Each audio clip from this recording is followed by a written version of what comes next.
Hello friends, તમારું સ્વાગત છે મારા કિચનમાં। તો આજે આપણે બહાર લારી પર મળે એવી વેજ હક્કા નૂડલ્સ બનાવીશું, જે એકદમ ટેસ્ટી અને એકદમ સરસ બનશે અને બનતા વાર પણ નહીં લાગે। તો ચલો બનાવીએ। તો સૌથી પહેલાં નૂડલ્સને બાફવા માટે આપણે 4 કપ પાણી ગરમ કરવા મૂકીશું અને એની અંદર હાફ ટીસ્પૂન મીઠું અને તેલ એડ કરીશું અને ત્યારબાદ પાણી ગરમ થાય એટલે એની અંદર નૂડલ્સ મૂકીશું। 3 થી 4 મિનિટની અંદર આપણે નૂડલ્સ બાફીને તૈયાર થઈ જાય છે। તો એને આપણે હવે એક વાસણમાં નીકાળી લઈશું અને ત્યારબાદ એની ઉપર આપણે ઠંડુ પાણી એડ કરીશું કે જેથી આની કુકિંગ પ્રોસેસ અટકી જાય। તો અને તમે જોઈ શકો છો કે એકદમ સરસ છૂટા છૂટા આપણા નૂડલ્સ બનીને તૈયાર થયા છે। આ રીતે એને બોઇલ કરશો તો એકદમ સરસ બહાર જેવા એકદમ છૂટા છૂટા નૂડલ્સ બનીને તૈયાર થાય છે। તો હવે આપણે નૂડલ્સને માટે બધા વેજીટેબલ્સ લેવાના છે।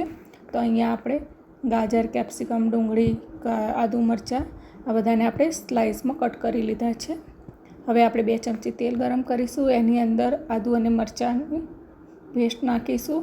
ત્યારબાદ 1 નંગ ડુંગળીને આ રીતે જુલિયટ કટમાં કટ કરી છે। ત્યારબાદ આપણે કેપ્સિકમ પણ એડ કરી લઈશું અને આ બધું ફાસ્ટ ગેસ ઉપર જ આપણે સાંતળવાનું છે। આને ખાલી ફક્ત ચડવવાનું નથી, એની કચાશ દૂર થાય અને એનો ક્રન્ચીનેસ રહે ત્યાં સુધી જ આપણે એને સોતે કરવાના છે। તો ત્યારબાદ ગાજર, કોબીજ અને આ બધાને ફાસ્ટ ગેસ ઉપર આપણે 1 મિનિટ માટે સોતે કરી લઈશું।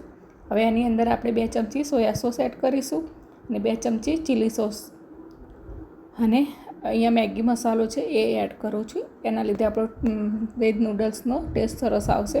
ત્યારબાદ સ્વાદ પ્રમાણે મીઠું અને ત્યાર પછી આપણે જે નૂડલ્સ બાફીને તૈયાર કર્યા છે એ એડ કરીશું અને સારી રીતે મિક્સ કરી લઈશું અને એકદમ સરસ ટેસ્ટી એવા આપણા નૂડલ્સ બનીને તૈયાર થાય છે। તો આ રીતે તમે કરશો તો એકદમ તમારા નૂડલ્સ છૂટા છૂટા બનશે અને બનાવવા પણ એકદમ ઇઝી છે। તો છે ને મસ્ત એકદમ લારી જેવા બહાર। તો આ રીતે તમે જરૂરથી ટ્રાય કરજો, એકદમ સરસ બને છે અને ઘરે બાળકોને એકદમ હેલ્ધી પણ બનશે। બહારના નૂડલ્સ કરતાં ઘરના નૂડલ્સ એકદમ સરસ ટેસ્ટી બને છે। તો જરૂરથી ટ્રાય કરજો। મળીશું એક નવા વિડીયો સાથે। બાય।